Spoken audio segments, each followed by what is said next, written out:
নমস্কার বন্ধুরা, আপনাদের সবাইকে স্বাগত জানাই সত্য সংযোগ চ্যানেলে।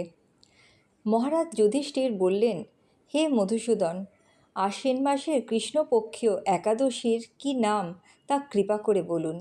শ্রীকৃষ্ণ বললেন, হে রাজন, আশ্বিন মাসের একাদশী ইন্দিরা নামে পরিচিত। এই ব্রতের প্রভাবে মহাপাপ বিনষ্ট হয়।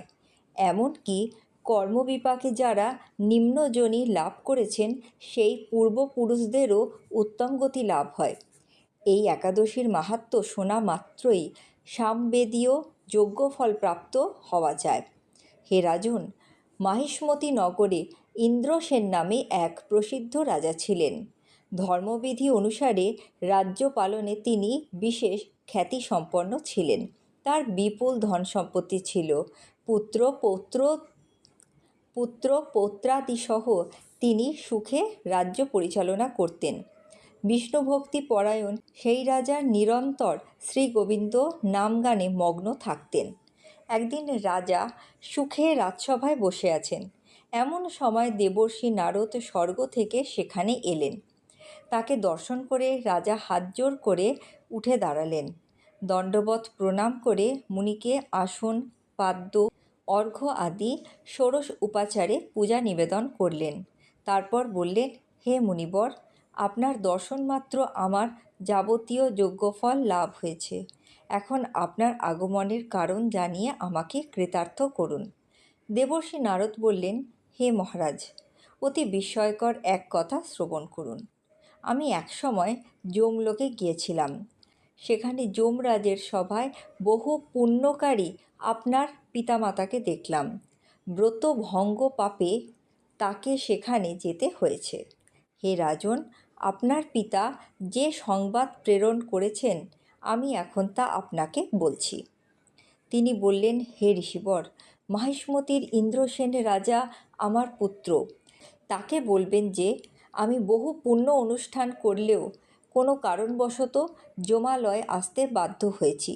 আপনি কৃপা করে তাকে সর্বপাপ নাশক ইন্দিরা একাদশী ব্রত পালন করতে বলবেন। সেই ব্রতের প্রভাবে আমি নিষ্পাপ হয়ে স্বর্গলোকে যেতে সমর্থ হব। এই কথা জানাবার জন্য আমার আগমন। হে রাজন, আপনার পিতার মঙ্গল বিধানে আপনি যথাবিধি ইন্দিরা ব্রত পালন করুন। রাজা জিজ্ঞেস করলেন, হে দেবর্ষি, এই ইন্দিরা ব্রতের বিধি কি? কোন তিথি বা কোন পক্ষে এই একাদশী ব্রত করা কর্তব্য তা কৃপা করে আমাকে বলুন। দেবর্ষি উত্তর দিলেন, হে মহারাজ, আশ্বিন মাসের কৃষ্ণপক্ষে দশমীর দিন শ্রদ্ধা সহকারে প্রাতঃস্নান করবেন। মধ্যাহ্নে ভক্তি ভাবাপন্ন হয়ে পুনরায় স্নান করবেন এবং রাত্রিকালে ভূমিতে শয়ন করবেন। পরদিন একাদশীতে প্রাতকৃত্যাদি সমাপন করে নিরাহার থাকবেন। ব্রতের নিয়মাবলী দৃঢ়ভাবে পালন করবেন। হে পুণ্ডরীকাক্ষ, হে অচ্যুত, হে প্রভু, আমার প্রতি কৃপা করুন। এইভাবে শ্রদ্ধা সহকারে শালগ্রাম পূজা করে পিতার উদ্দেশ্যে ব্রতের ফল অর্পণ করবেন। দ্বাদশীর দিন সকালে ভক্তি ভরে শ্রী গোবিন্দের পূজা করে ব্রাহ্মণ ভোজন করে অবশেষে নিজে মহাপ্রসাদ গ্রহণ করবেন। হে রাজন, বিধি অনুসারে শ্রীহরি এবং ভক্তদের অর্চনা করলে আপনার পিতৃবর্গ মুক্তি লাভ করে শীঘ্রই বৈকুণ্ঠ গমন করবেন। রাজাকে এই উপদেশ দিয়ে দেবর্ষি নারদ প্রস্থান করলেন। রাজা ইন্দ্রসেন মুনিবরের উপদেশ অনুসারে পুত্র পরিজন সহ ভক্তি সহকারে এই ইন্দিরা ব্রতের অনুষ্ঠান করলেন। তখন দেবলোক থেকে পুষ্পবৃষ্টি হতে লাগল এবং তার পিতাও বিষ্ণুলোকে গমন করলেন। তারপর রাজা ইন্দ্রসেন নিজ পুত্রকে রাজ্যভার অর্পণ করে নিজেও বিষ্ণুলোকে ফিরে গেলেন।